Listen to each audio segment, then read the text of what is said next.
Hello Pisces, it's your girl Priscy here to do your love readings from mid-October to mid-November. So we're going to do something a little different, but not so different. What we're going to do is we're going to see how your person sees you, how they're feeling about you, what their intentions are, what actions they're going to take, and how it's going to unfold as we leave mid-November, okay? We're also going to do the same for you, too. We're going to go back and forth, see what's at the heart of the matter. But real quick, let's do some friendly reminders. Friendly reminders that tarot is for guidance and entertainment purposes only, therefore not responsible for what you do after your reading. However, I'm here for you. If you're interested in a personal reading, click that description box down below you. All right, so what's at the heart of the matter here between you and your person in mind? All right, so what's at the heart of the matter here is that there's a lot of passion, but it doesn't feel like it's enough to keep things going. Okay? It's like, I need more. Maybe you want a long-term relationship. Maybe you want that. And it's like, it can't just be sex. That's actually a good title. And it's to the point where it's like, I want love. That's what I'm looking for. But I also want to talk about, there's already unconditional love here, even though there's self-love too. But there's unconditional love. So this might be like a good friend of yours or something like that. But it's like you want more and it looks like it's not enough to be provided for, right? So then there's that. But more importantly, you have self-love, which is even better because it's like, I love you, I love me more. Okay. So how do you see your person? Photographs. Looking at this photograph, something makes me laugh. I don't know all the words. What the hell is on Joey's head?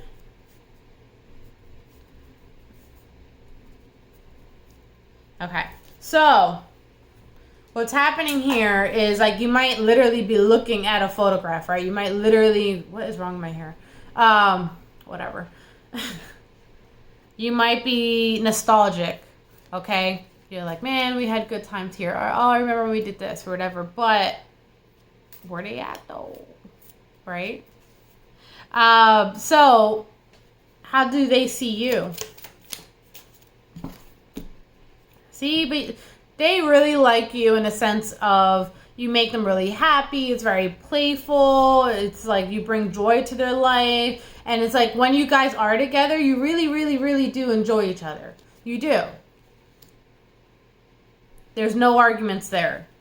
Okay? How do you feel about them?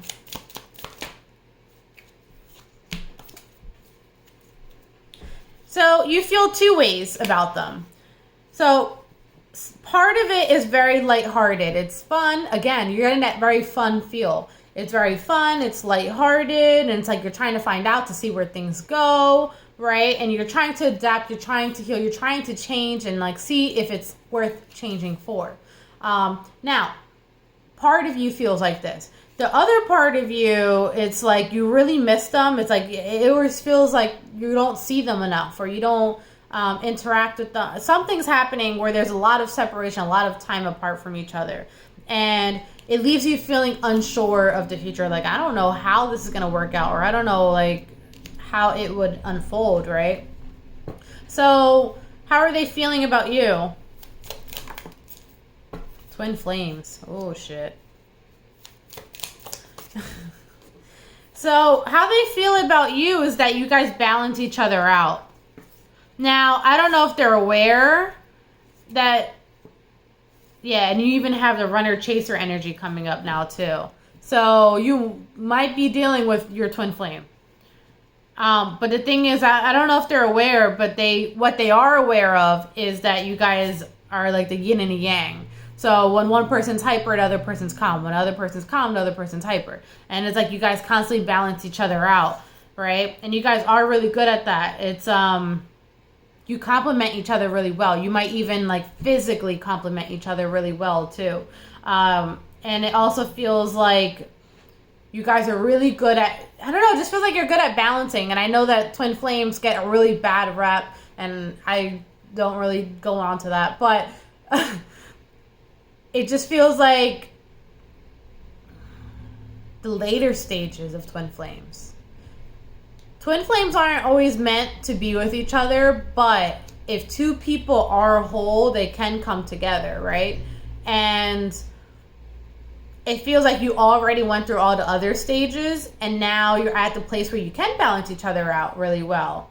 And that's where they feel. You already went through separation phases. You already went through this. You already went through that. So this is not a new partnership. And it's like now you're at like the last stages where, one, I also want to talk about could be a make it or break it moment for you guys, because again, twin flames are not always meant to be together. They don't even have to be a partnership. But the point is, you have one person that ascended and one person that maybe just figuring it out right now, right? And in that sense, I should put my hair because I have a bright ass bra on. So, in that sense, it's like, you coming with me or you not, right? But they definitely realize now how you guys balance each other out, and you guys are a good partnership, blah, blah, blah, blah, blah. So that brings me to what actions each person's going to take. So what actions do you plan on taking? Oh, you're like obsessed. Whoa. I wasn't even trying to go on to the next person yet. And let me just show you. The wedding rings just came out. But it just kind of came out of nowhere. So let's go back to the obsession thing.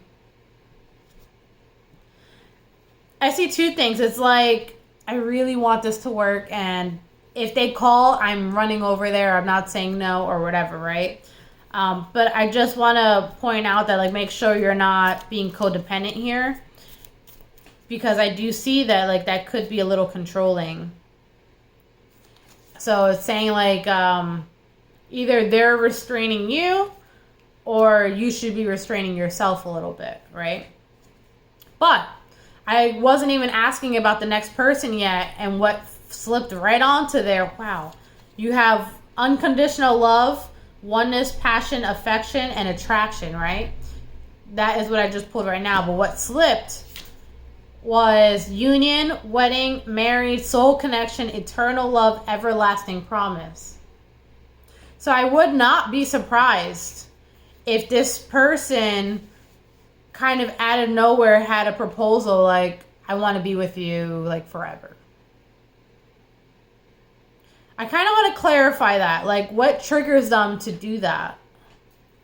Because it didn't seem like the reading was heading that way. What triggers them to do that? I heard the universe. Well, yeah.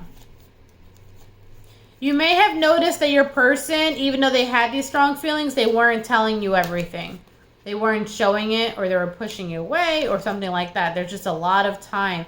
But it says it's happening soon. That doesn't answer what triggered it. There's been a lot of tension lately between you two. I mean, sexual tension and regular tension.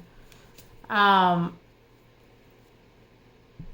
the point where, is that make it or break it? It's like, I think someone was about to walk away and they're like, fuck it, I gotta do something. I'm taking a risk. It feels slightly impulsive. Right. Shit can go either way, but there's unconditional love again. They unconditionally love you. It's just a matter of, are they going to make that leap? And it looks like they do, but we're going to continue on with the reading and see. So, actions. Yeah. So let's see how we're leaving mid-November. How's that going?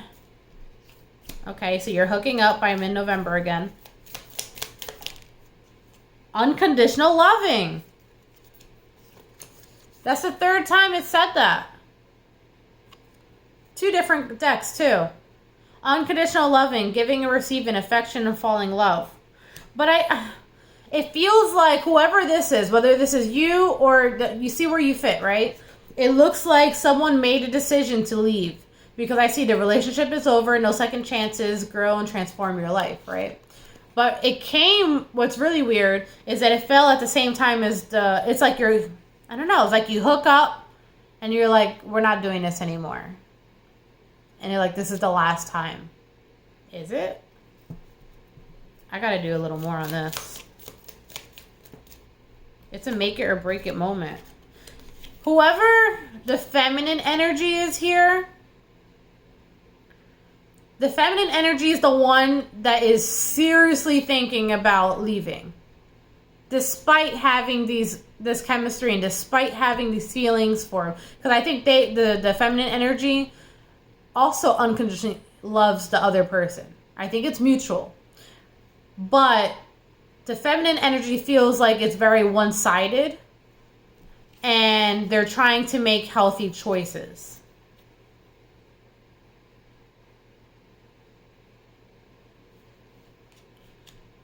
So the masculine energy, even the way that the reading's falling, there's so many more cards on the feminine energy side than the masculine energy side. The masculine energy looks like, oh yeah, you make me happy. Like they're very simple-minded. They're not really going to think hard about it. But when they do stuff, they do stuff. So what do they do about the person leaving in the end? The chaser. And the engagement ring. Holy shit. They're not taking, no. Just no. They're not accepting that. Whatever BS that you have about like, it's over. I don't think it is. Wow. It's like the chaser in codependency. That's the second time that came up too. It talks about like, I can't live without you, right? Fear of abandonment is coming in too. But more importantly, engagement, partnership, commitment. Some of you literally might be like, let's get married. And you're like, what? But for others of you, this is definitely turns into a long-term commitment by mid-November. I just don't think you see it coming at all. Like, not in the slightest bit. Like, where the fuck did this come from? That's crazy. It's two totally different energies. I don't know. Keep me posted on what this unfolds for you or how this unfolds for you. Keep me posted. This is like, we got to find out. All right, that's going to be your reading. Until next time, bye.